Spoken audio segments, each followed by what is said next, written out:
Welcome back, Rabbi Dr. Eliezer Brut. We have a very special episode, something a little bit different. We are in the midst of learning Maseches Bava Basra, and we are about to begin the Agadah Gemarah that are famously known. They're called the Rabbah Bar Bar Chana Gemarah. And when you get there, you'll learn them. Begins with Daf Ayin Gimel and goes for around 3 dafim. And in this episode, Rabbi Brut is going to be discussing how Rishonim, Achronim, Ka'onim explain Agadah Gemarah, and also explore Sfarim that were written specifically on these Agadah Gemarah. And we thank our sponsor, Eli and Eva Genauer of Boca Raton, Florida, who dedicate this episode in honor of their Mara Asra, Rabbi Yaakov Gibber, who's the Rav of the Boca Jewish Center, in honor of all the Torah he has taught them. So very appropriate. And now they are dedicating this episode, and we hope that the Torah that's taught in this episode and all the other episodes should be as chos for the Genauers and for the Shul, for Rabbi Gibber to continue spreading and teaching Torah in Boca Raton, Florida. So thank you.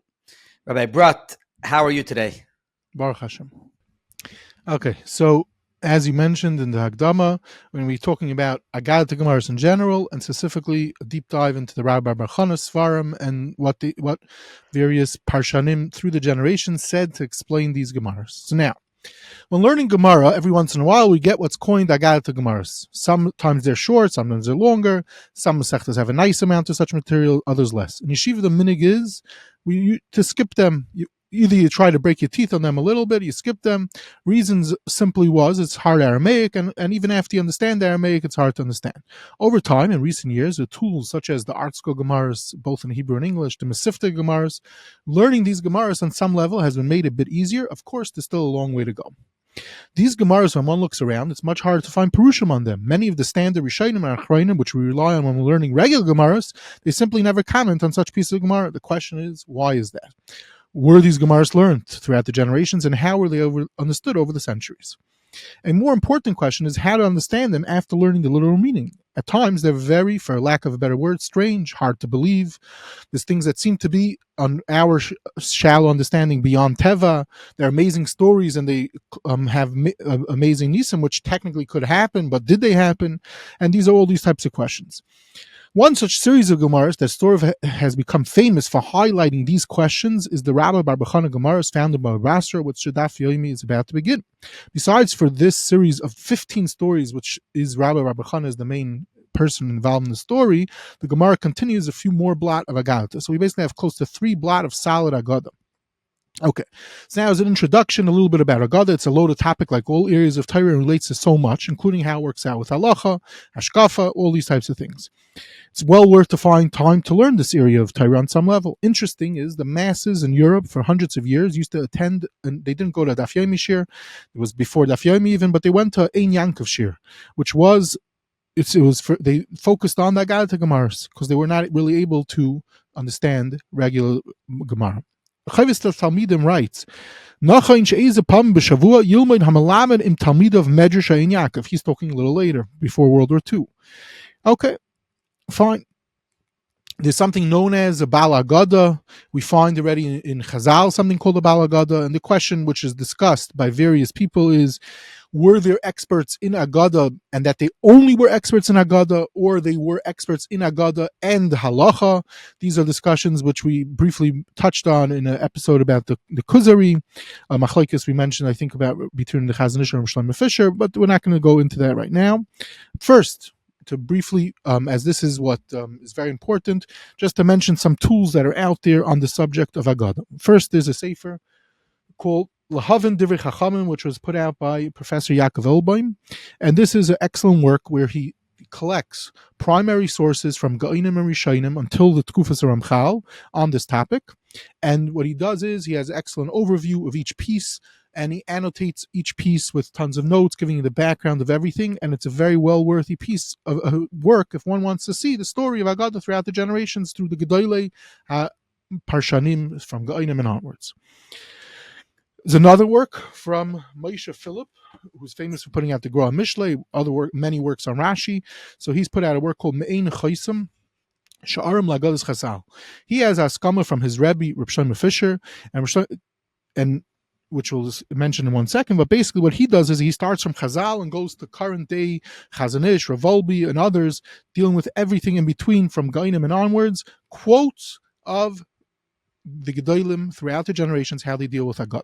Says Rav Shlomo Fisher in his Eskama, Avarti ala Sefer, Priyama Shal Yedidi, Ramay Shafila, Vakasa Yafa, Beito Eit Sefer Mahir, Vidaikonis Maflia, a Sefer Mumlatz, Lanias Daiti, Limoid Shal Chayva Lavrechem, Baigria Yeshivas Agdosh Shilam, Luteos, Atzuma Bezos Hashem Yisbarach, and Kiyadur Rav Shlomo Fisher is very into Agadah and gave many shiurim on it and wrote a lot about this subject.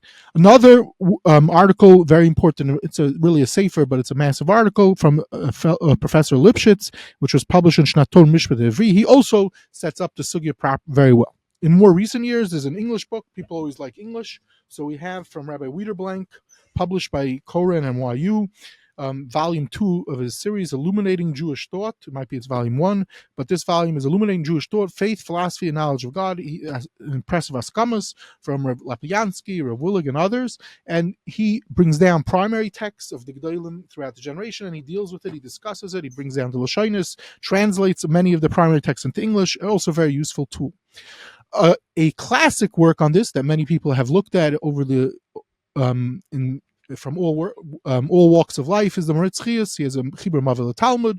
There's an article from Professor Tashma where he deals with the Rishonim that wrote on Agadah, which is very few, which we'll see as we discuss this. And just to quote one last thing, is an article from Rabbi Chaim Eisen, which was published in the early issues of Hakira, which I'll be more than happy to send a PDF, where he deals with Agadah throughout the ages. He's starting with the Maral, but he goes backwards and forwards, dealing with, and again, it's in English, so a lot of people appreciate that, where he deals with all different aspects of the Parshanim on Agadah that's out there. Okay, so now what's my goal? To highlight different approaches and how the Gedolim throughout the generations dealt with Agadah, and specifically with our Gemaras. Also to discuss, I said, the Svarim on Rabbah Bar Bar Chana. So the question is, who is Rabbah Bar Bar Chana? So this already, you turn to different collections. One is Chanech Auerbach in his Mavel Talmudim. He collects the various things about Rabbah Bar Bar Chana, and we find that he was in Eretz Yisrael by Rabbi Yochanan. He's mentioned in various Gemaras and Brachas with Negei Musar, and one of the things that he really becomes very famous for is these outstanding Gemaras, as we're going to discuss throughout this episode. There is mention of a Rabbah Bar Chana, and sometimes this caused great confusion. The Shari Torah's Bavel from Rabbi Ranovich has a discussion of various Gemaras, which he says that it got mixed up sometimes, which always happens through beyond the scope of today, that such a thing happens, that the names get mixed up, similar names. Now, throughout the generations, Agadah was attacked. It was attacked by Karoyim. It was attacked by Christians. It was attacked by Meshumadim. And Stam people also made fun of the stories that they read. Maskilim, for example, as we'll see. Now, it became a question always how to learn these Gemaras. For example, there was a Yid Rav Wexler who wrote a whole long letter to Reb Shamshon Hirsch, which we have. It was published in a Sefer Divrei Azar Yisrael. And basically he asked them, how do you teach Agadas to children in schools? And it's famous, Reb Shamshon Hirsch wrote a whole long essay, which is even published in English in the collected writings of his recently. But in this volume that I quoted, Mein Chaisim, with the Askamas of Reb Shlomo Fisher, they published this letter, this massive answer, a mahalach of Reb Shamshon Hirsch, which is well worth going through to discuss how one learns Agadah and all these types of Gemaras throughout Shas. Now, interestingly enough, it was censored in certain places. For example, the Shemesh Marpav, which was a collection of Chuvas of Reb Shamshon Hirsch, it wasn't published. It seems they consulted Reb Shimon Schwab, who said not to publish it. Okay, at some points in time, like everything else, it was claimed to be a forgery. Okay, this also gets to more currently how hot this topic of Agadah, especially some of these Gemaras that are very against science, so to speak, and how literally to take it, became known as the Slifkin controversy, which was early days of the internet, was going on for a while, and a lot was written about it. It's already an academic topic where there's academic articles about the Slifkin affair, which also plays out in how how to approach these type of agadas, and especially even some of the Gemaras of Rabbah Bar Chana, where we're dealing with these certain types of animals that, as far as we know, they don't exist. So how do you approach it? And this gets into a Rambam and a Rambam, which we'll mention shortly. Now, specifically, Rabbah Bar Bar Chana Gemaras were called out for the Lamashal. It's quoted, R Eliyahu Gutmacher quotes the Sheva Yehuda, that a Christian, it seems at one time a king said to the Jews, Shamati me shtuyas haYehudim ke'elu, and he was referring to these Gemaras. Do they believe it? How could you believe it? A very powerful lashon. The one of the early Perushim, which we'll discuss, Ritfuni b'tapuchim, on Rabbah Bar Bar Chana, says that many people make fun of us, and they say not only are these Gemaras of Rabbah Bar Bar Chana baloney, but it means the rest of the Talmud it's like that, and so you have to be okay. So the question is when you come across these type of Gemaras in general, and specifically these Gemaras that Daf Yomi is about to learn, how does one approach it? So there is different approaches. One approach seems to be that it literally did happen. This is found, Lamashal, the Rimagash over here in Gemara Baba Basra, on specifically one of the stories brings down what seems to be, which we now have as a Chuvas Arif or possibly Ga'inim, that they held at least one of the stories literally happened with Rabbah Bar Chana. Okay, but that's only one of the many stories. There's a bunch of these stories that, as one's going to be learning them, and the Daf Yomi Magachir is going to be explaining Pashup Pshat, it's hard to say that they're literal. So the Rashbam already over here says, Kol hani ovdi dechachashav mishum marabu masecha umehen loidia matan schar shal tzadikim lasa lavai. Oy lefarish mikroy samuris b'sefer Iyov hamadabim boifes gedolim behemis v'dagim gedolim shakol sichas talmud chacham tzrichim talmud.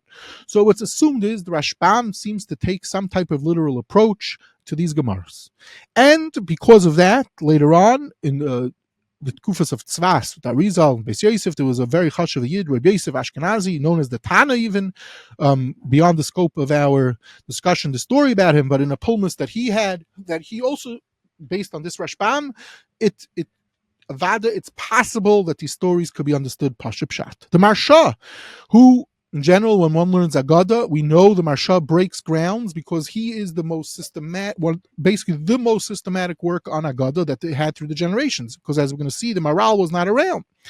The Marsha over here, where he goes through these Gemaras Ba'arichos, and it seems, based on what we discussed a little bit about the Marsha, his Torah was based on stuff that he said to Talmidim specifically. He was makbid, so so it seems that he learned these Gemaras be'in with Talmidim, and he must have said these ideas to them. He says as follows: Af ki be'emes ein lahachash pashte hadvarim.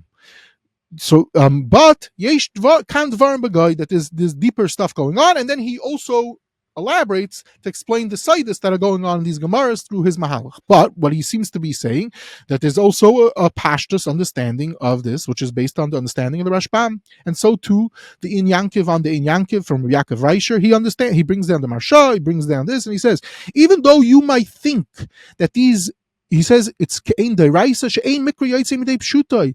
And are you going to say you're going to read these stories and there's such far out lands that they're visiting and these wild creatures and these gigantic fish, and how could you understand it? So he said he tells too, and others also do a similar type of thing from Menashe ben Yisrael in his Sefer Nishmas Chaim, where he shows that if you travel, you'll see that there are, and at least in his time, there were many wonders out there that he didn't know about. You didn't know about. They weren't today. You go on the internet. If you want to, let's say someone tells you something, you can find out about it in a second. You can see a video possibly about it. But in those days, it was before that. So he's saying it's definitely possible. All these stories, they might sound like strange and weird and not possible to you, but they, as building off this Rashbam, building even the Marsha, such a possibility. The Kuzari Asheni, who was considered a very, very educated, a guy in Olam, but also a tremendous educated person, in his work published in 1714, he also shows on a few of these stories that they could be true based on different materials that were known in his time, similar to the Nishmas Chaim, and he also goes with such a Mahalach. Rabbi Yosef Zachariah Stern, and over here, it's worth mentioning, there was a attack on the Shulchan Aruch and on the Gemara from a maskil known as Lilbein in the 1860s, and he wrote a series of attacks in the newspapers at the time. And the question was, amongst the Gedolim, should we respond to him or not? Because the Hamoinam are reading the newspapers, and the Shulchan Aruch and the Gemara was attacked. One area that was attacked, obviously, was going to be these Agadah Gemaras. And you believe these stories, and he was quoting other earlier literature. So here, Rabbi Yosef Zachariah Stern, in an article, he chose to respond. That was what some of the Gedolim at the time decided, that we can't let this attack unanswered. We have to answer it. So he went ahead and he wrote in the newspapers a response to him, and he showed that some of the Gemaras we know, and he quoted actually Maskilical literature to show that we believe some of these stories that could be true based on information. And then later on in his work Taluchas Agadah, this is incredible work Bichlal to understand Agadas and a wealth of information, V'shaynim Achreinim, and his own materials on Kol Terakula. So Rabbi Zachariah Stern brings a whole bunch of Makairis that how one could technically understand these Gemaras al pi Pashut Pshat. Okay, so this is one Mahalach in these type of Gemaras. But this Mahalach, obviously, a lot of people don't like this Mahalach, but Lamaisa, we see through a list, and you can make a long list of Gedalim that this is how they understood these type of Gemaras. Another Mahalach is throughout the generations, it's just a Nevuah, some sort, it's Chaloimis, which will lead possibly into another Mahalach that's mentioned. Such a Mahalach is found, Reb Hillel Mivirona, or Rishon, Kol Elohim and Yonim, Shayibam Lam B'Mara HaNevuah, Vayinetzel Aleim, Ruach HaKodesh B'Chaloim. Okay.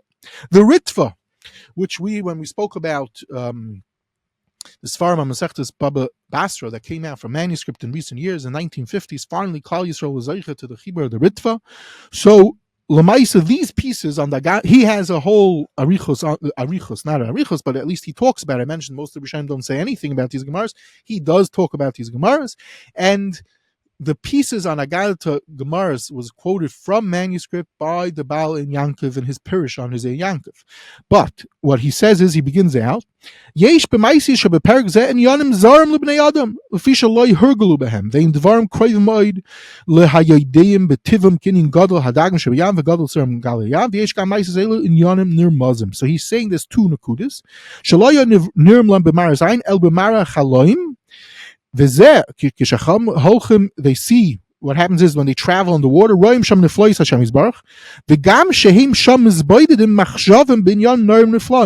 dreams trigger them all of a sudden to have great, incredible thoughts. So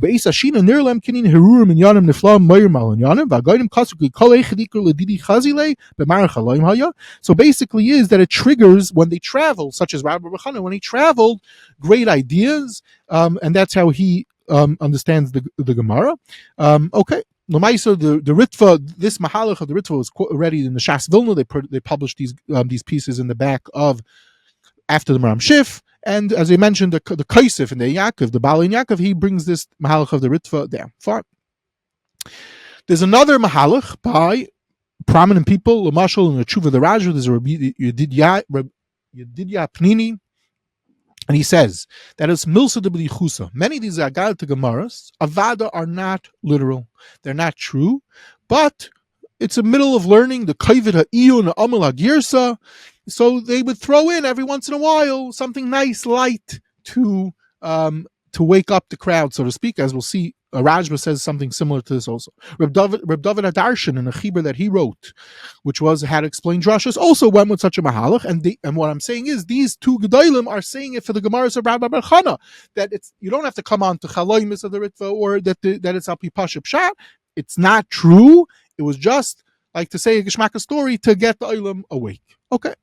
Another gisha found by gedolim, which is the Riyaz goes with this mahalach in many of the Agadah Gemaras, is that it's a Guzmah. It's not literal. So the problem becomes, Lamashal, Rabbi Zari min Adaimim, the controversial work, which we're not going to go into the whole arichos about it, but he who also deals at great length with Agadah Gemaras Bechlal, so he uses this approach of the Riyaz, that we don't accept these Gemaras because they seem to be not so simple that they're true. Lamaisa, the Kaftav of Ferach, from Rabbi Yitzchak Litzato, one of the early works on Agadas, published in 1581. So he, and another sefer of his also, he does bring this approach, at least for the Gemaras of Rabbah Bar Chana, whereas many other Gemaras he does not go with Guzmah. I mean to say, the problem becomes like this. Let's say, I just mentioned a klal that some of these Chashav Gedolim say, how do you understand the Gemaras of Rabbah Bar Chana? It's milsa de b'dichusa. It's to wake you up, so to speak. Or it's a Guzmah. Does that mean every single Gemara? How does one know when to use the klal of the Riyaz and say it's a Guzmah? Is it that every Gemara is a Guzmah? And that's the problem part of when one learns Agadah Gemaras, that even when we do find that there is Rishonim that give these statements, but are there statements for universal across the board for every Agadah Gemarah? And Marzchias Lamashal deals with this, and it's very hard. There is no real playbook, so to speak, of klolim, just like we have klolim in Gemara and halacha. In klali Agadah, it's much less. We're not going to find so much what the klolim are for when these gedolim say such a thing. This relates to another thing. Lamashal the Kuzari. The Kuzari writes a very fascinating lashon when he's talking about some of these. Again, it's not clear which Gemaras exactly. Is it all Gemaras? But he says that it sounds like sometimes it could be that Talmidim shtupped into the Gemara things that the Rebbe, they misunderstood the Rebbe. When he's speaking specifically of weird Agadah Gemaras, they shtupped in something. Now the question becomes: the Kuzari did not think that means with all Gemaras, especially the Kuzari Ish Agadah. Similar, we find the Ramban in the famous vikuach that he had that ended up getting thrown out of Spain. So they're very fond to quote. He was basically, they said to him, "Oh, steht in a medrash azoi." So he says, "Mi sheyamin about the medrash," says the Ramban. Zeh sefer mi sheyamin by toiv, umi shelo yamin by lo yazik. It's not a big deal if you don't believe it. Then and the Ramban even goes on talking about it. And so right away, the question becomes: the Ramban could be was saying this in a debate. You don't buy ice from the Ramban saying when he's talking when he's talking in the middle of a debate with the Goyim about this, that's what his shita universally with Agadah. Anyone who learns Ramban knows that there's much more to the story. So that's why it's very problematic when someone comes, and this is why this topic is very sensitive throughout the generation. Someone come and say, "Oh, state the Riyaz," that they're talking about Guzmah. Okay, but that was maybe in those 3 Gemaras or the 10 Gemaras that he's talking about. But to say it, you have to have the huge shoulders to be able to say it all the time. So this obviously plays out. It's a very, very complex topic. So now here we have the Shelah. He specifically goes after the Riyaz and says and he has a whole bunch. He has a whole long arichos. I'm not going to quote all the different aspects of it, but just bekitzer, one thing the Shelah tells Su is Lamashal we know, and this is its own long story. Just like this Yugimel Midas Shatayr Nedreshes behind there's a Bryce Alam and Beis Midas which is how to understand Agadah. So what is it? Why is there even such a chibur if it's really half the time it's Guzmah, or maybe even all the time it's Guzmah or Milsa the B'dichus of other people? So obviously there's much more going on, says the Shelah, and he disagrees very strongly with the Riyaz, and he mentions a bunch of different nekudas over here besides this Lama Beis, the Bryce of the Lambe's Midos. He also throws out there a work. He quotes this work that was 50 rules how to understand Medrash. So you see that there was a chibur written before his time. He for some reason he doesn't quote the name. It's a discussion who the person really was. But Adam Gadol, Rabbi Ramban Agron, his Rav Palim already tells us who it is. But the point is that we have 50 rules to understand Agadah. Mamish be'indika rules that the Shelah brings down all 50 of these rules. The Yaakov Elbaim has a whole arichos about the Shlah's Gisha, because the Shelah over here has a whole arichos. Besides for having klolim of Gemara and how the Yugim Midas works, he has a whole pages about Agadah, which makes sense. The Shelah, besides for being one of the daily Rosh Hashiva and a Makubal also, he has to deal with this type of topic. So the point, in short, says the Shelah, is it's talking about Saidis, that each Gemara there's much more happening in these Gemaras. He already alludes to, and he says specifically, Lamashal there's some Rishonim that wrote on the Agadah Gemarah showing the Kabbalah going on. One is Rav Turlis Abelafia's Eitzar Kavod, and he talks about that. He mentions such a thing, specifically says the Shelah, and there are others we now have from the Perish HaGoz from Rabbi Zriel, Rebbe of the Ramban, also came out of manuscript, and there are others. So we see, and so the Shelah says that there's much more this Saidus going on in the Gemara. It's alluding to Kabbalah, and he brings specifically for the Rabbah Bar Bar Chana, he brings one Mahalach Api Kabbalah based on a Zayar, showing that in these Gemaras there's a much more happening, which is what really is going on according to, let's say, the Marsha and others. Now,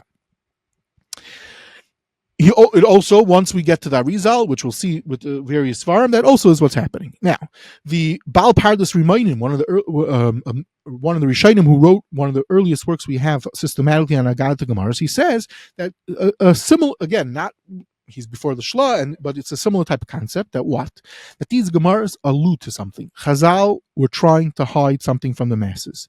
So, and we find in general, not only in Jewish culture, but they would keep information from the masses. So the way he brings this down from the Yisrael with astronomy, that they would keep the Gemaras, they spoke in these, sounds like very strange strange language, these strange stories, but it was known, the Chachamim, they were able to interpret and understand this, and that's what was going on in these Gemaras. L'mashal, the Maral, this is his whole approach. Barichus Nifla Sayin Beragayla, which is a work which why was written as its own story, where he deals with some of the Gemaras of Rabbah Bar Chana, and then in the 1960s, where we finally got the Maral's Pirish on systematically on all of Shas, on the Agadah Gemarah. He has all Arichos to explain Al Pi his Mahalach, his approach, whatever it's called, and whatever it's based on, the Maral's Mahalach of how to understand the Agadah Gemarah. And we see over there tremendous sophistication of what's going on in these Gemaras, that there's much more to the story, as they say. Now, interestingly enough, the Rambam was planning on writing a work. He discusses this in a few places, in Zagdam to Perishim Shnais and other places, on Agadah, to explain the various Agadas, and it seems he began such a work. Whatever happened with it, did any part survive? It seems not. It seems by the time by Nevuah in his Agdama, he talks about it, and he basically sounds like he changed his mind. He's not going to put out that work. However, in Nevuah, he deals with many Agadas, how to explain them with his own unique, fascinating approach, which many adapted throughout the generations. We know L'mashal, as not so well known, but L'mashal the Ramah gave Shir Mar Nevuah in his yeshiva. Anyway, Rabbi Avram ben Rambam, his son, is mamshech of his Derech. He but he wrote a work called Maimer al Agadah Drashas Chazal. It's published by Reuven Margolis. It was published in many of the Yankovs in the 1800s. And more recently, Rabbi Moshe Maimon published an edition called Maimer al Drashas Agadah Rabbeinu Avram ben Rambam. And all these are a systematic way how to understand various Agadas. And what's interesting is over here, I was complaining, is that there's something called Milsa de B'dichusa, and there's a Guzmah and everything, and Chaloimis. When do you say it? So Rabbi Avram ben Rambam, one of the things that he does in this fascinating introduction is he says that he puts different Gemaras. He says this Gemara fits into this category. It's a Chaloim. This Gemara, he doesn't go through Kol Tarakula because he talks about that his father was planning on writing such a work and he changed his mind not to do it. It sounds like part of the Nakuda was that even though they felt it's Kedai to let the masses know something, so we'll let out some of the secrets, but definitely not to allow out all the secrets. Okay. But the point is that Rabbi Avram ben the Rambam, Rabbi Avram ben Rambam, also they were working on these Agadah Gemarahs. Now, one of the Gedolei Rishonim was known as the Rashba. So the Rashba is one of the first works that we have on the Agadah Gemarahs, where he deals with many of the Agadah Gemarahs and Shas, sadly not on all the Gemaras. Now, already when you look in his work, in the beginning of Brachas, when he talks about it, he says, Yesh l'chacham dvarim ne'lamim rumuzim b'medrashim u'ba'agadei stumim v'hem nigloim le'eni haschalim k'dvarim b'teilim. People think there's nothing behind them. L'yoydei chein u'lemevinim schalim yesh min ha'agadei shaloi nitin l'rish rak le'balei hasoidis.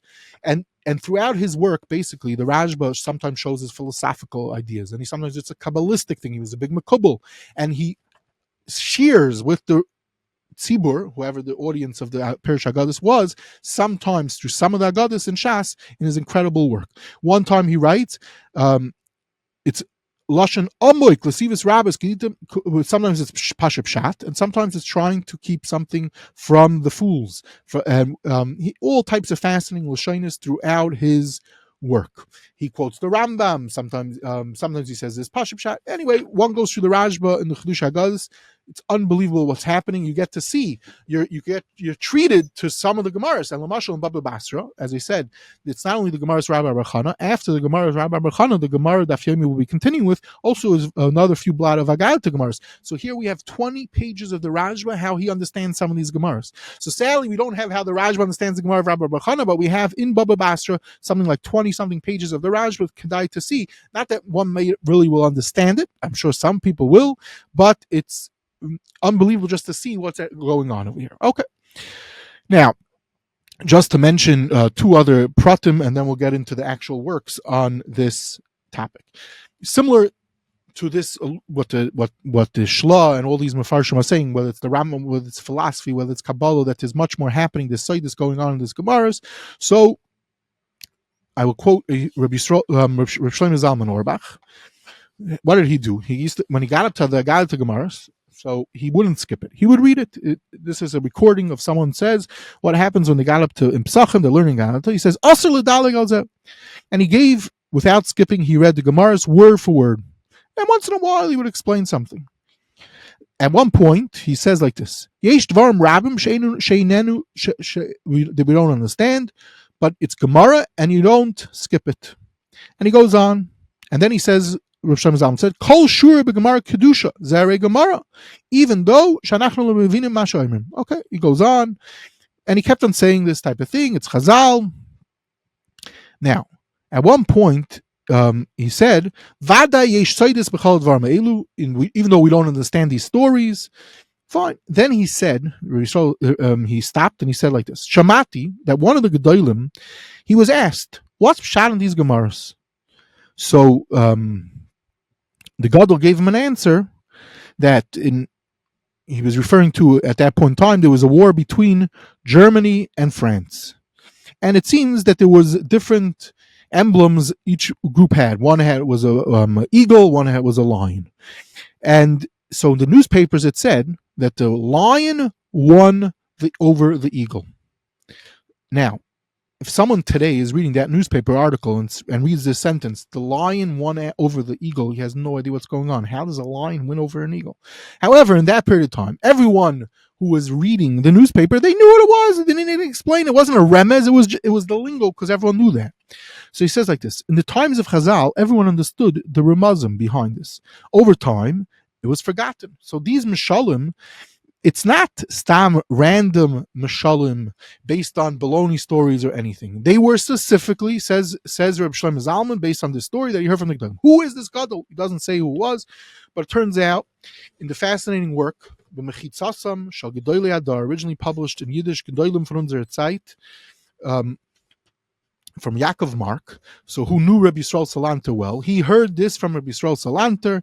He once asked him this question, and seen some professor, a German professor, asked him this question. And not only that, he specifically asked about the Gemaras of Rabbah Bar Chana. How could you Jews? He says the Talmud is so sophisticated, but when I get to these type of Gemaras, this person said to Rabbi Yisrael Salanter, how do you understand it? And Rabbi Yisrael Salanter gave this mashal, which Rav Shlomo Zalman is quoting, and I think there are other sources for it also. But the point is, the lingo, if someone was living at the time, and we have one could give numerous examples of such a thing, that if you understand the history of the time, a lot of times things that to us make no sense, but in those days was basic, then everything starts to make sense. And that's a simple way how to understand a lot of times with the Agadah Gemaras.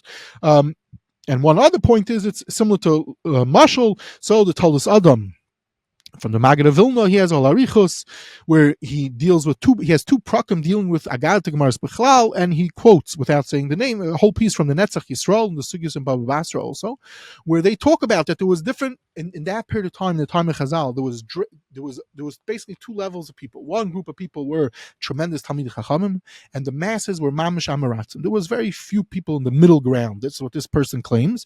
And the point is, so therefore they had to hide the Sidus in these different Agadah Gemaras, and that's why it was written in these Mishalim and Melitzas and all these fancy, sophisticated ways. Over time, and then we have, let's say, the Rambam was possibly going to do it, and he did in the Mar Nevuchim attempt to explain how to understand some of these Gemaras. The Rashba, said, if you go through the Rashba and various Gemaras, he does tell us how to understand some of these Gemaras. Anyway, one last point is that we find a lot of times the numbers in Agadah Gemaras in general sometimes could sound like it could be 300, and it's like impossible to understand such a thing. So already the Torah's Chaim and his Chibur on Baba Basra points out that with numbers, there is an exaggeration. And R Eliyahu Gutmacher in his work, which we'll speak about shortly, Martz Chayes, Rabbi Zechariah Stern, and many others, they say when it comes to numbers, that is an exaggeration. Okay, so now the question is, that's the overview. This is how they look throughout the generations, and these are some of the works written on Agadah throwing out there we mentioned. Okay, what about our Gemara? Rabbah Bar Chana, are there specific svarim on this Gemara? So interestingly enough, some people write there's 30 svarim, there's 55, there's even a claim there's 55 such svarim on the Gemaras.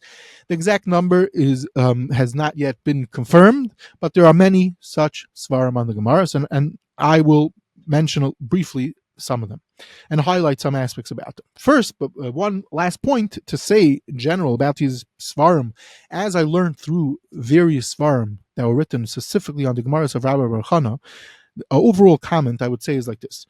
When learning through various works, so when you learn regular Gemara, you learn it, and you learn the text.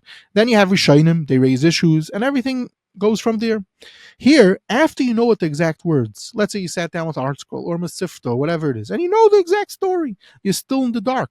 Because as each Gadol shows in these works I'm going to mention and in many others, each word alludes to something else. And each Gadol, his memory triggers and says this word means this Gemara or this piece of Yediyah and it represents this. And what happens is you're being exposed. And when one learns this Gemara, literally every person, it's interesting, after going through a lot of Perushim on the Gemara, I start seeing that some people say similar ideas in the Gemara, but how they get there is incredible. The Koyach HaChiddush and the Bekiyas that different Gedolim use to show the code likes of that's going on in these Gemaras is remarkable. So let's begin. The Kli Yakar in Rav Lenshitz in his work Oilus Ephraim in 1590, he already has a whole discussion at the end of the work of how to understand these Agadah Gemarahs of Rabbah Bar Bar Chana, one of the earliest works specifically setting out to devote to these Gemaras. He talks about them, and he says in the interesting thing that even though that basically there could be many mahalchim to understand, and there could be many mahalchim to understand, there's not one specific mahalach how to understand these Gemaras. He writes it out very nicely in the Agdama as he sets out his work about this. Now, an early work was from Ramosha Kremnitz, published in 1634. This is based on Kabbalah of Arizal, and one of the earliest works of using Kabbalah of the Arizal in Poland. It seems he might even, based on a conversation and emails with Rabbi Yosef Avivi, it sounds like he might even had some manuscripts of the Arizal. Anyway, this is a heavily Kabbalistic work to explain the Gemaras of Rabbah Bar Bar Chana. It's called Ziz Shaddai. Another work is called Rifduni B'Tapuchim. It's published in 1712. The author died in 1705. His son publishes it. He wrote a tshuva sefer called Even Hashayam, which was recently published by Mechon Zichron Aaron, and they also published with Funi Batapuchim, and also another company called Mechon Limud Agadah. They also published this work. He learned Kabbalah Lamashal under the Avodah Gershuni, and we know he was a Baal Halacha from this Tshuva Sefer that recently came out.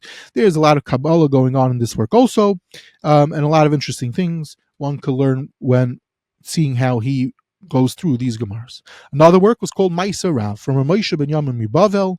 Mechon Avet Shalom published this work. This is a massive work on these Gemaras, all al pi Kabbalah of the Arizal and others. Megillah Starim from Rav Davim Amsterdam. I don't know why this is published in 1744 and was published many times, including a few years ago. You say, I'm not sure what was so unique about this small work that this was published many times from 1744 as opposed to many other works. Another work that is famous, and I'll mention immediately why it's famous, is published in 1764 called the Darchei Noam. Darchei Noam is al pi Pardes, so he goes through each Gemara and explains Pshat, what he calls Remez, Drush, and Said. And it's very geschmack to see each Gemara. Each story of Rabbah Bar Chana, he divides up into these four things, and he has arichos. And we get to see all about his generation. He must have been a darshan. And what's famous about this work is this is one of the only works that we know received askama from the Vilna Gaon.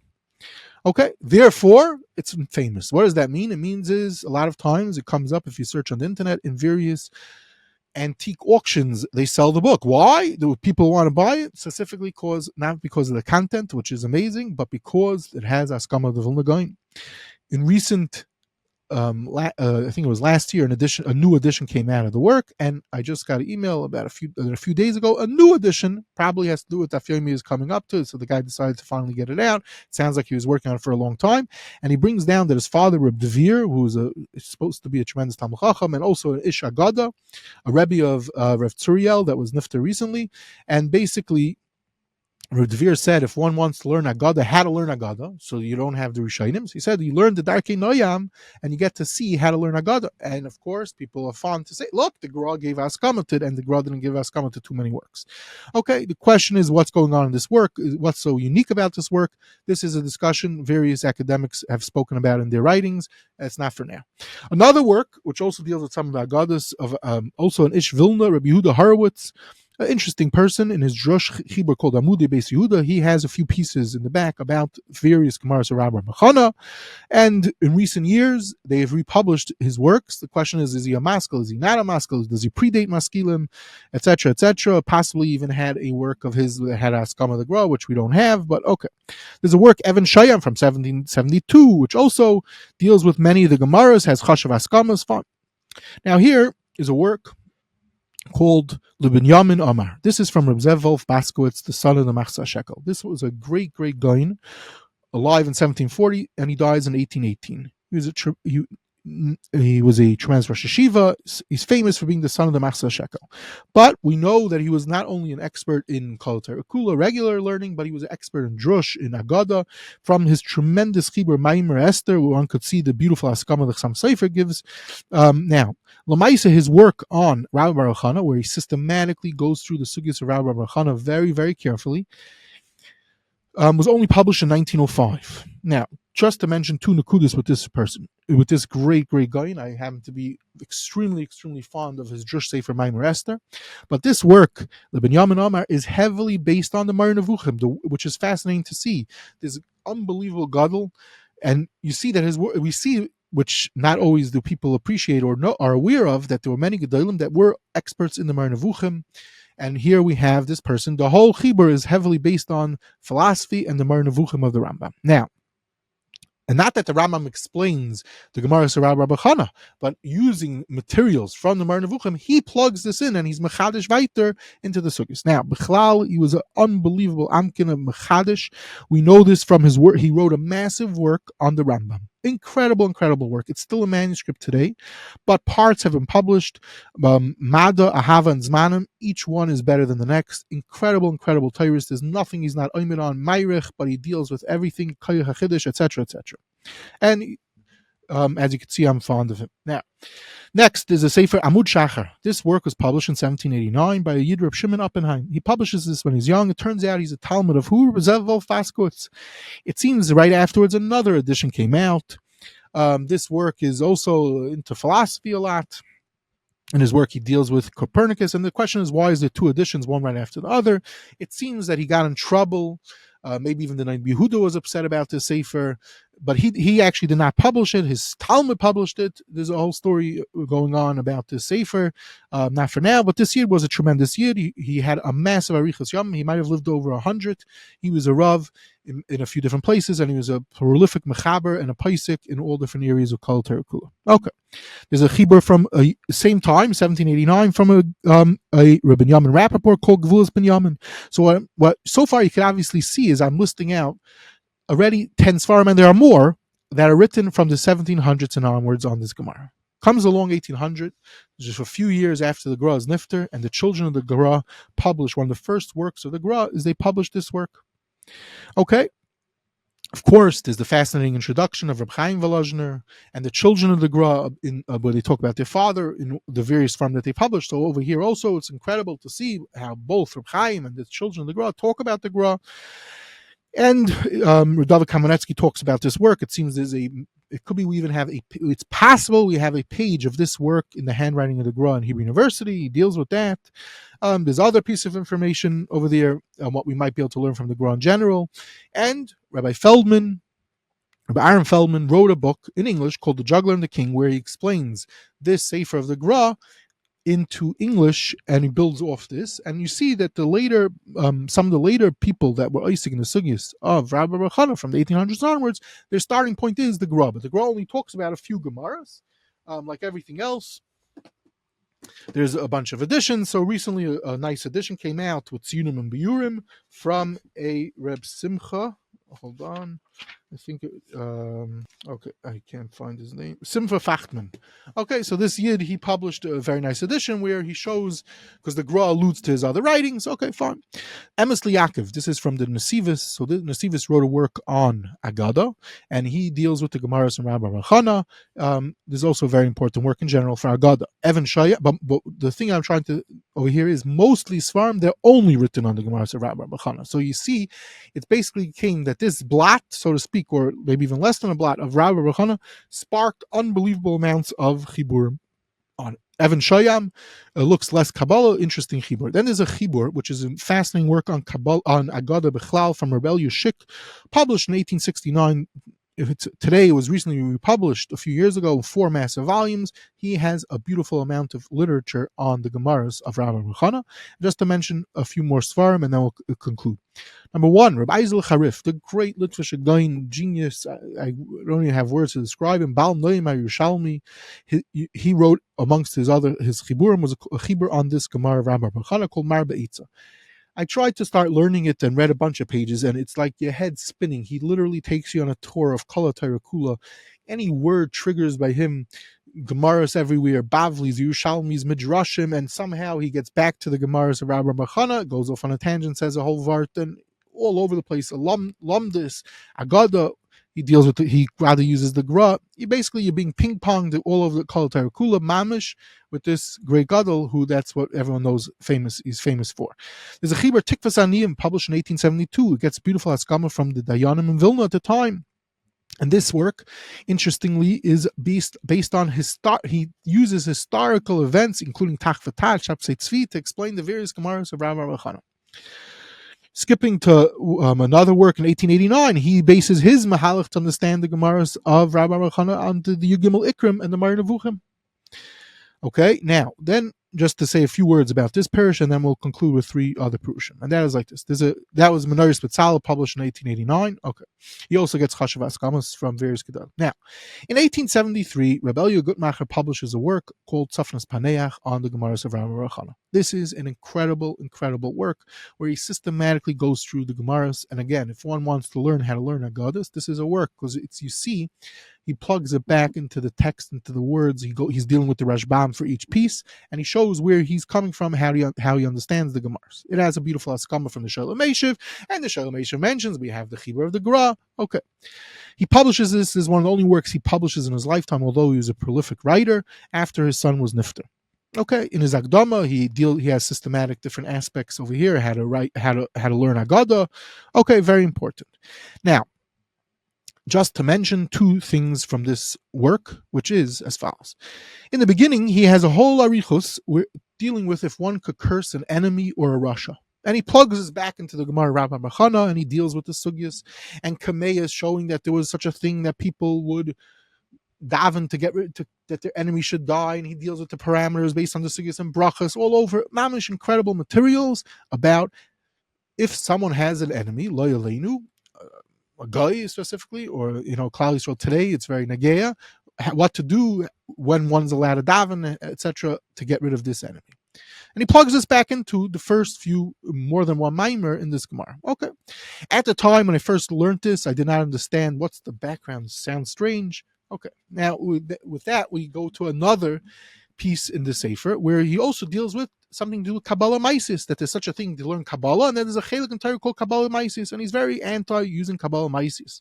But then he says a whole story about himself, which is Kabbalah Maisis, which basically was, and this one could hear more about Richos about this. I'm just saying this in a 1 minute thing. I gave a whole episode about R Eliyahu Gutmacher. I'm more Meirich about this, but basically it turns out they discovered a bunch of thousands of kvitlach of R Eliyahu Gutmacher that survived. And they found them, and they started to analyze them. And one of the things that comes out in these kvitlach was that people would write into him, my goyish a landlord, or someone stole stuff from me, how to kill them, so to speak. Obviously, they never knew it was going to be published. They didn't have to worry about the censors. They wrote him a letter, and that was it.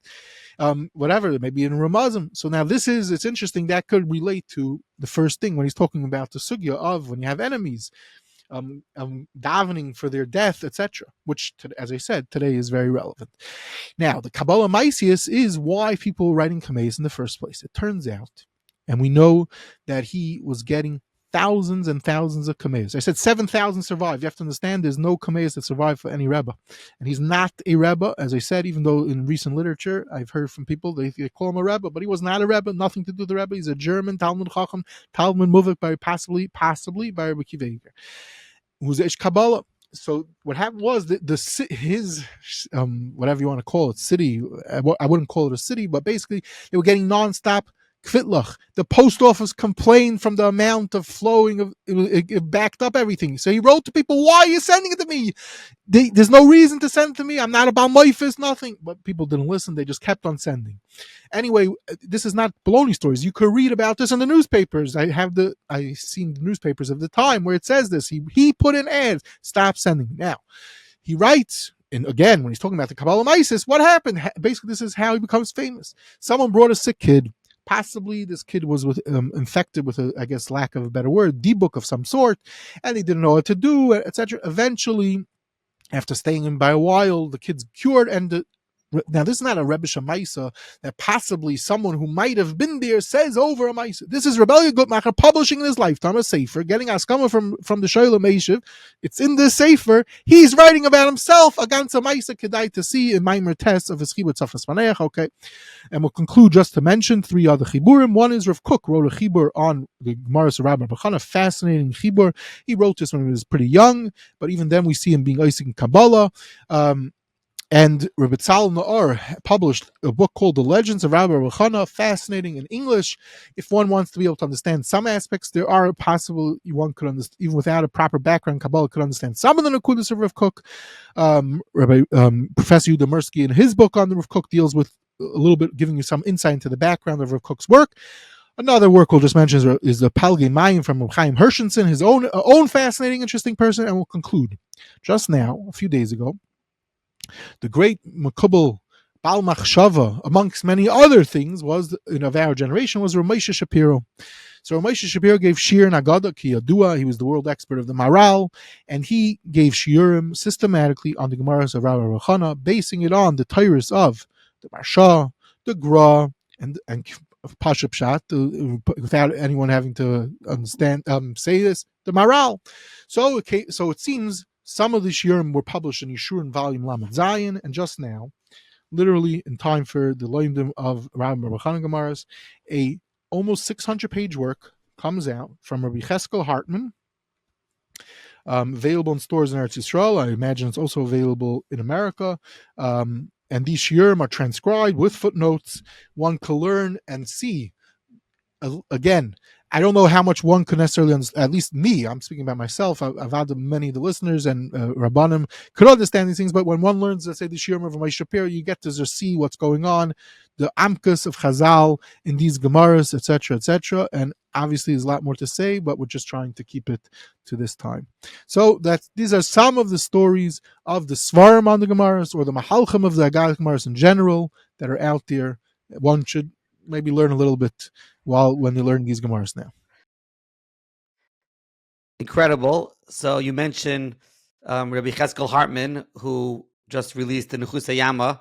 He is a Talmud of Rabbi Shapiro. He's a son. We have to mention he's a son of Rabbi Yeshua Hartman of Maharal fame, and he actually has a series on Old Daf called Machshava on the Daf.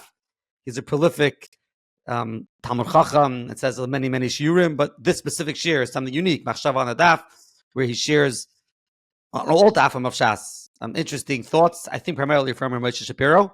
So that's something interesting. And you mentioned Rav Kook. What was the name of the sefer? I don't think you mentioned it. So the title, I'm not sure if how it originally is titled. The way I have it is it's published in the Mamarim of Rav Kook. One of the places is published. Then Rav Na'ar gets the manuscript. He publishes it in the back of this English book called The Legends of Rabbah Bar Bar Chana. That's how Rav Na'ar publishes it. Okay, and it's around a week before the Yahrzeit of Rav Kook when we are recording this, and the actual series of Rabbah Bar Chana is going to be learned. The Gemaras, the Dafim, are going to be next week, which is the Yahrzeit of Rav Kook on Gimel Elul. And Nachi Weinstein shared with me he plans on having a few episodes being released. Is it with Rabbi Mirsky? Yes, with Professor Yehuda Mirsky. Professor Yehuda Mirsky discussing Rav Kook's Svarim, Rav Kook's life. So you could check that out on the Svarim Chatter podcast.